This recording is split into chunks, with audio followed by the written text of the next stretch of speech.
Welcome to the first week of our brand new 5-week message series that will take us all the way to the beginning of the season of Advent. Can you believe we're that close to Christmas? We're getting so close to Advent, which is the 4 weeks leading up to Christmas. And this series is going to be a very special series. Do you want to know why? Do you? Yes? Okay, good. I'm glad you're awake out there. This is going to be an amazing series because probably for the first time ever, we're going to be doing Christmas early this year. How do you feel about that? Yeah, good, okay. Because, well, I think we deserve it. I think after all we've been through, I think we could use a little Christmas cheer. As we go into the late fall season, the weather gets colder, the days get shorter, and predictions of coronavirus get worse and worse. Well, I think we could use some cheer, some Christmas cheer right about now. And to me, one of the greatest joys of celebrating Christmas is opening presents. Opening presents. Now, I grew up in a Scandinavian household. And so the official start of the Christmas season in our family was December 5th. Do you all know what is significant about December 5th? Anybody? St. Nicholas? Did somebody say St. Nicholas? That's right. December 5th is St. Nicholas Day. And if you didn't grow up with this tradition, I feel really sorry for you because my older brother and I absolutely loved it because it was like getting a little taste of Christmas early. So what our parents told us is the night before St. Nicholas Day, on December 4th, we would put our shoes out in the hallway, we would close the door, and we'd go to bed by candlelight. And then our parents told us that if we followed these instructions exactly, St. Nicholas would secretly visit during the night. And if we had been good that year, we'd get a small gift or two stuffed in our shoes. And if we weren't so good, we might get a lump of coal instead. That only happened to me one time. But the rest of the years, it was like getting a little taste of Christmas come early. The other thing that I loved about the days leading up to Christmas was our church gave us these Advent calendars. Do y'all still do that, the Advent calendars for kids? Yes, no, yes, no, yes. Okay, I see some heads. These I loved because every day in Advent you would open a window and then there'd be like a little piece of chocolate or there'd be like a stuffed animal or something in there, a little toy or something. And then when Christmas was about a week away and when my brother and I just couldn't stand it anymore, my mom and dad would let us open one gift in our stockings before Christmas. And it just allowed us to open some of our presents a little early. Well, that's what we want to do for you in this message series. Every Sunday during this series, we're going to unwrap a special gift for you. And that's why we're calling this series Open Your Presents Early. But there's a catch, and I'm at least honest enough to tell you about it right up front. Here's the catch. The best present ever is you. The best present ever is yourself. And so each week we're going to be talking about different ways that you can give yourself to others as a gift. As Dorothy Day once said, the best thing to do with the best things in life is to give them away. And you are one of the best things in life, whether you realize that or not. But now look, this series is not just about demanding that you do one more thing for one more person, or that you squeeze one more event into your already overbooked calendar, or that you dig deeper into your already depleted pocketbook. No, this series is going to be about learning about a wonderful feedback loop that God has created, so that when we share our gifts with others, we also get a reward. And I think that's what St. Francis meant when he said, it is in giving that we receive. And science is discovering more and more that Francis was right. Because neuroscientists are finding that when we give, our brains get a gift too. Now, today we're kicking off this series by looking at a very special gift that you can give to other people, but that also comes back to you in spades. And to understand what that gift is, we need to take a look at the passage from the gospel today, from the Gospel of Matthew. Now, if you remember what we just heard, Jesus is taking rapid fire from his enemies. He's just gone into the temple and he has overturned the tables of the money changers and the merchants in the temple because he didn't think that God's house of prayer should be a place of business. Well, the other religious leaders came running up to him and they're like, "Who do you think you are? By what authority are you doing this?" And they started testing him and trying to embarrass him in front of the crowd. First, they asked him about whether they should pay taxes to the Roman Empire. You might remember that from last week. Then they asked him about the resurrection. They try to trick him into saying something about the resurrection that's not true. And then, when he outsmarted them there, they asked him today another trick question. "Teacher, which commandment in the law is the greatest?" Now, that may sound like an innocent question to you, but let me tell you, it was a tricky one back then. You see, there were 613 laws in the law of Moses, and that's a lot to remember. And so the rabbis of that time were always arguing, which one of these is most important? And so Jesus responds, "You shall love the Lord your God with all your heart, with all your mind, and with all your soul." Now, that was obvious. That was well known at the time. God came first. Everybody agreed on that. But then Jesus adds an ingenious twist that takes his enemies by surprise. He makes two commandments into one. When he says, "You shall love your neighbor as yourself."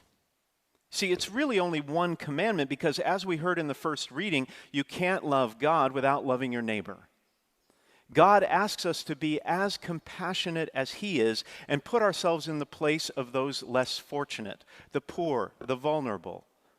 If we love God, we must love the people that are dear to him. And today we're going to talk about one concrete, easy way to love someone else that also is a gift to us, just the way nature intended. And that way of loving people is recognition.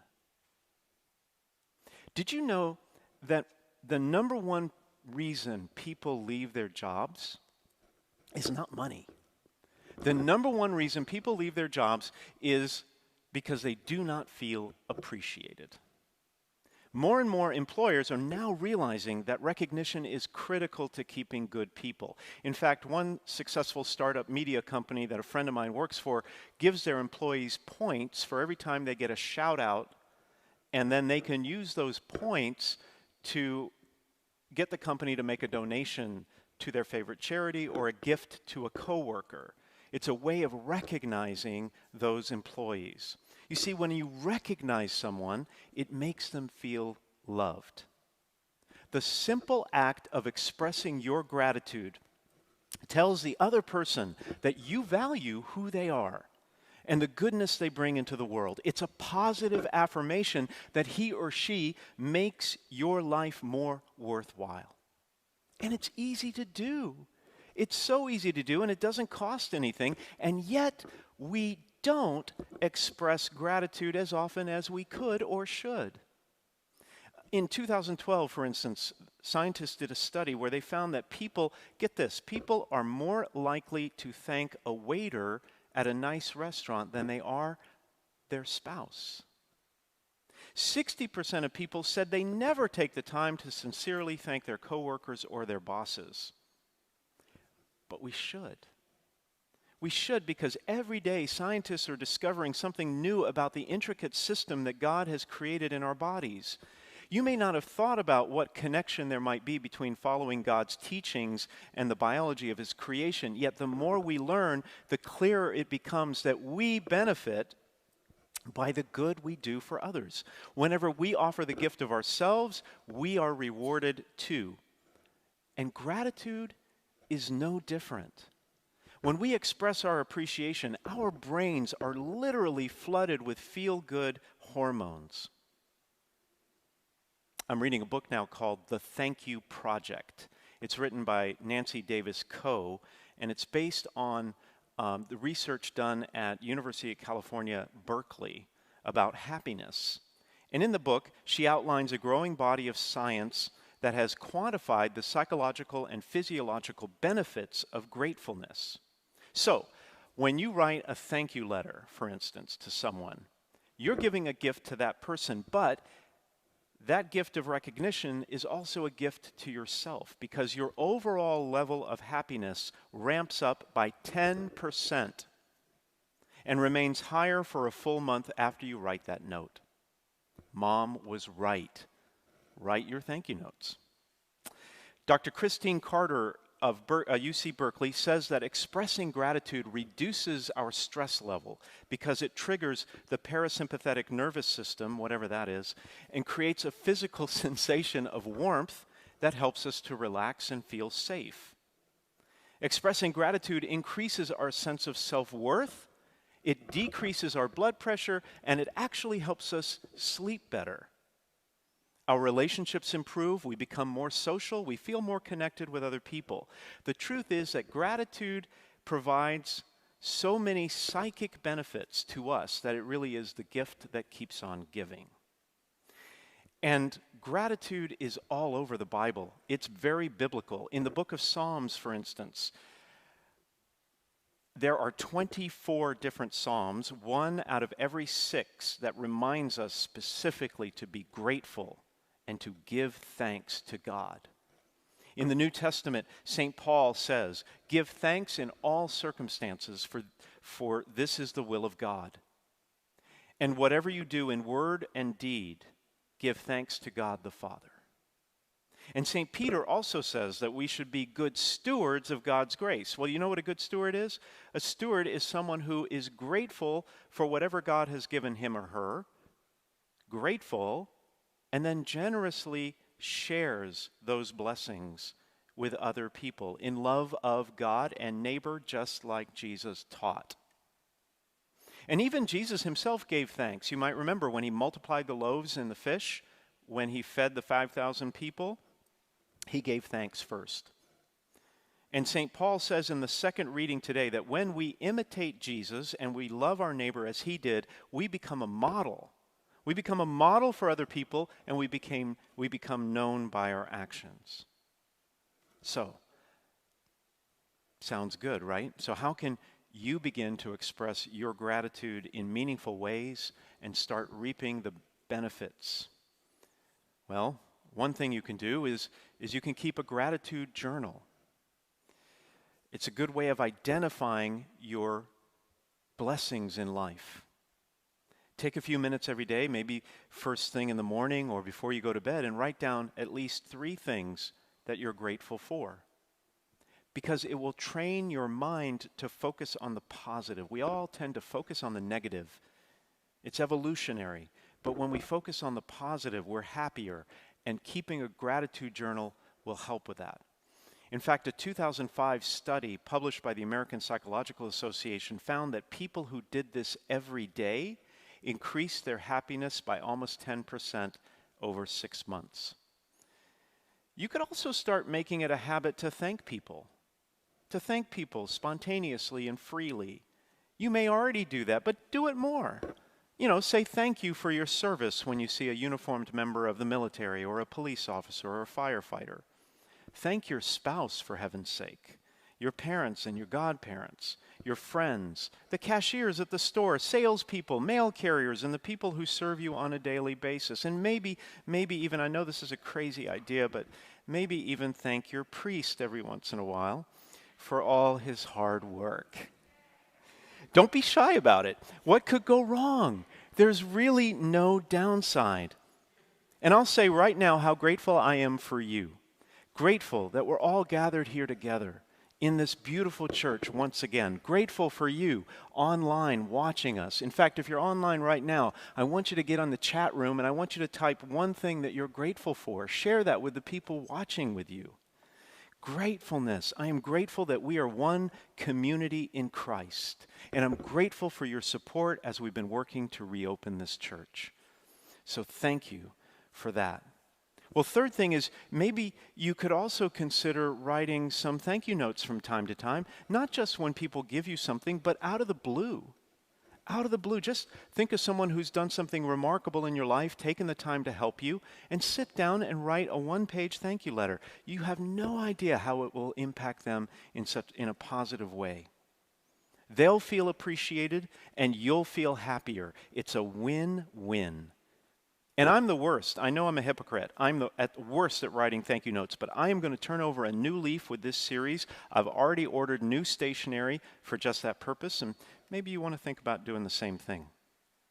And if you have trouble thinking of what to say in the letter, just start it off like St. Paul began so many of his letters. I give thanks to God for you always.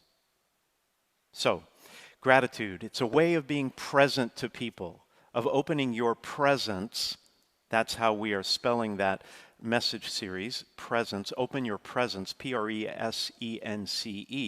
Open your presence early. Gratitude is a way of being present to other people. It's your gift that makes them feel valued and appreciated. It fulfills the greatest commandment to love God and your neighbor, and you'll feel happier, and you get to imitate Christ in the process. I can't think of a better combination of benefits.